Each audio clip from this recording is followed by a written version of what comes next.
Warning, you will not actually learn anything from this video. Salutations! My name is Nedry Flanderbottom, but you can just call me Ned. And welcome to another episode of Education with Ned. This is the series where I attempt to educate the youth by having my friends act out skits in front of a green screen. When I say superhero, what is the first name that pops into your mind? Superman! No, Evan. Try again. Batman! No, Evan. Those are both DC characters. Say a Marvel character, please.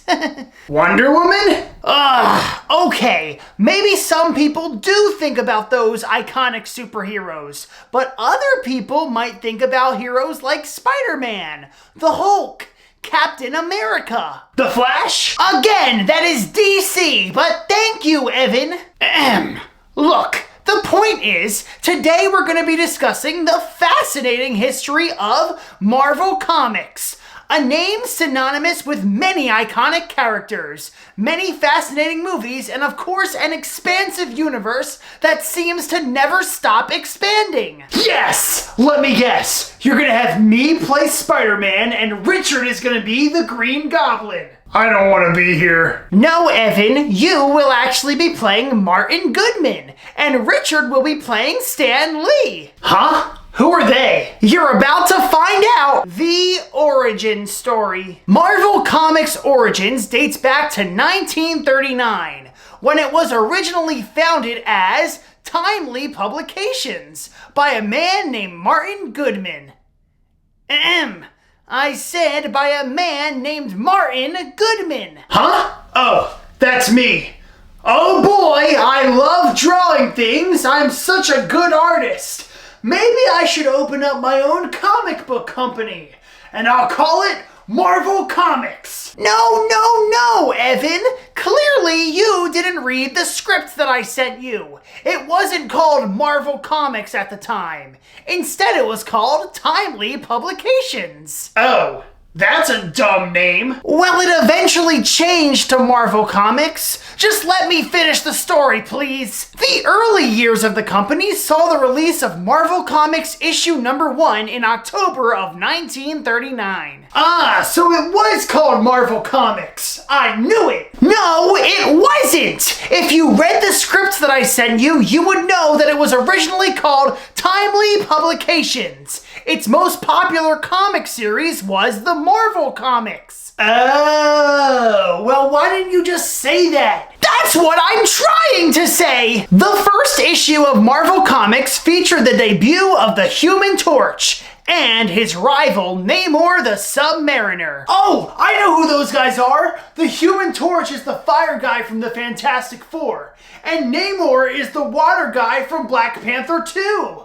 I did not know that they knew each other. They never even spoke in the movies. This is before the movies, Evan. This is when it was just comic books. These characters looked much different than what they look like today, but this was the start of superhero comics. The golden age of comics was marked by the success of these iconic Marvel characters.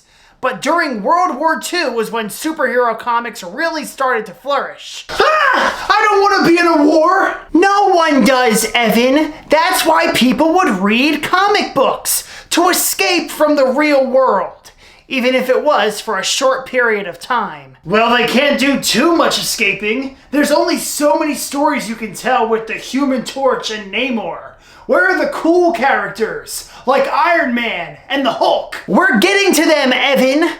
Marvel Comics were becoming extremely popular, but Marvel had to continue to evolve and create new characters if they wanted to compete with their rivals, DC Comics. The birth of Marvel superheroes. The transformation into the Marvel that we know today began in the 1960s, during what is known as the Silver Age of comics. Marvel hired new story writers and artists in order to bring their comic books into the future. Hi, I'm Stan Lee. I'm a writer. Hi, my name's Jack Kirby, and I'm an artist. Sorry, but I'm not hiring either of you. I'm doing fine on my own. No, Evan, that's not how the story goes. You have to hire them. But I don't wanna! My ideas are better than theirs! I don't think so, Evan. Together, Stan Lee and Jack Kirby led Marvel and helped revolutionize the comic book industry by introducing new comic book characters that were relatable to the general audience. Hey, I got a great idea. What if we introduce a family of superheroes? That's a great idea! I'll go draw them up right now. A family of superheroes? Yeah, right. That'll never work. In 1961, Marvel introduced their family of superheroes, the Fantastic Four. This was the first of many groundbreaking superhero teams. The Fantastic Four? I love them! Hey, I got another idea. What if we introduce a teenage superhero? Oh, I like that idea. I'm gonna go draw it up. A teenage superhero? Guys, no one would ever buy a comic like that. That teenage superhero was introduced in 1962, and his name was Peter Parker, aka Spider-Man. Spider-Man? Hey, it's me, your friendly neighborhood Spider-Man. Hey, take my Spider-Man costume off. Why? It fits me perfectly. You're stretching out the biceps. Yup, you're welcome. Soon after Spider-Man was created, other characters started to join the ranks, such as Hulk, Iron Man, Thor, Black Widow, Hawkeye, the X-Men, and so many more. These characters were distinctive for their complex personalities, flawed nature, and personal struggles, which made them much more relatable for readers like you and me. Okay, fine. I guess hiring you guys was the best decision I ever made. Didn't you originally not want to hire us? I never said anything like that. I can't wait to start making money off of these guys' creations for the next couple of years. Marvel's expansion and challenges. Martin Goodman left the company in 1968, and now Marvel Comics was in the hands of the geniuses that he hired earlier in his career. Wait, what? I leave the company? Oh, come on. I want to make more money. You made enough money, Evan. It's time for a new generation to take over. Fine, but you guys are gonna miss me. In the 1970s and 80s, Marvel expanded even more, with a growing number of titles and characters gaining popularity. Hey, maybe we can handle this. Our comics are doing super well, and people love our characters. I'm sure something bad is about to happen. How do you know? Because that's usually how these videos go. Well, you're right, Richard. Marvel faced serious financial difficulties in the late 1980s and early 1990s. This led to a series of ownership changes and restructuring the entire company. Ha! I knew you guys wouldn't survive without me. Get out of here, Evan. You're dead now. You died in 1992. Oh man, I died? You gotta be kidding me. In the mid-1990s, Marvel was at an all-time low due to a lack of interest in comic books and an oversaturation of comic books on the market. Marvel was facing some serious debt, and they had to file for bankruptcy in 1996. Oh no! Our company isn't making money anymore! Oh well, time to pack our bags and retire, I guess. No, Richard! Marvel did not give up that easily. In fact, they had a few ideas on how they could take their characters beyond the comic book pages. The Marvel movies. In the late 90s and early 2000s, Marvel was desperate to find a way to make money. So they started selling the movie rights of all of their characters. Sony bought Spider-Man, and Fox bought the X-Men and the Fantastic Four. Can you believe it? Our characters were on the big screen! Oh, were they? I wasn't paying attention. I fell asleep. We still have so many characters that could be in awesome movies. Yeah, we could build a whole cinematic universe with all these characters. But that sounds like too much work. Wait a second! Say that again. That sounds like too much work. No! A cinematic universe! That's a great idea! What characters do we have left? I don't know, just the boring ones. Thor, Captain America, Iron Man. Iron Man! In 2008, Marvel decided to release their own movie, Iron Man.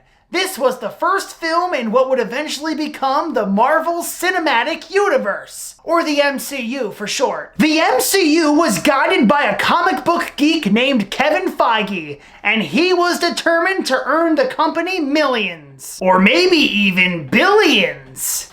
Howdy everyone, my name's Kevin Feige. How about we work together and make as many movies as possible? And I promise you, we're gonna make $1 billion. $1 billion? Yeah, right, Kevin. I don't think that's gonna happen. Thanks to Kevin Feige's guidance, the MCU has grown into a multi-billion-dollar franchise. $1 billion, you say? Hi, I'm Bob Iger, the boss of Disney. And I would love to work with you guys, Marvel. We can make so much money together. Do we have a deal? Oh, okay, deal. Now that we have Disney money, our movies are gonna be unstoppable. They were unstoppable indeed. The success of the MCU not only brought Marvel characters to a new audience, but it also redefined the way we could write for characters in movies. Iconic films such as The Avengers, Black Panther, and Avengers Endgame achieved both financial and critical success. The MCU formula was working for Marvel. They grew from being bankrupt to being one of the most dominant forces in all of entertainment.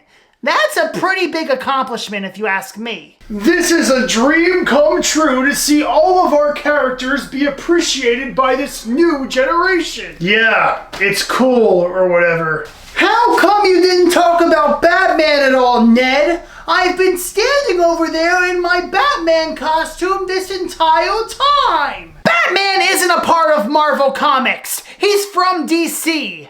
But that's a story for another time. In summary, Marvel Comics has evolved from its humble beginnings as timely publications into a global entertainment titan. Its characters, stories, and cinematic universe continues to entertain millions around the world. Whether you're a lifelong fan or new to the Marvel Universe, the legacy of this company offers something for everyone. Thank you for joining me on this brief journey through Marvel's history. I really hope you enjoyed this episode of Education with Ned. Now, I open the comments section up to you for discussion. Who's your favorite Marvel character? And what topic should I cover next time on Education with Ned? I'd love to hear your thoughts. Thank you so much for watching, everybody. I'll see you next time. Keep on studying, people. Farewell.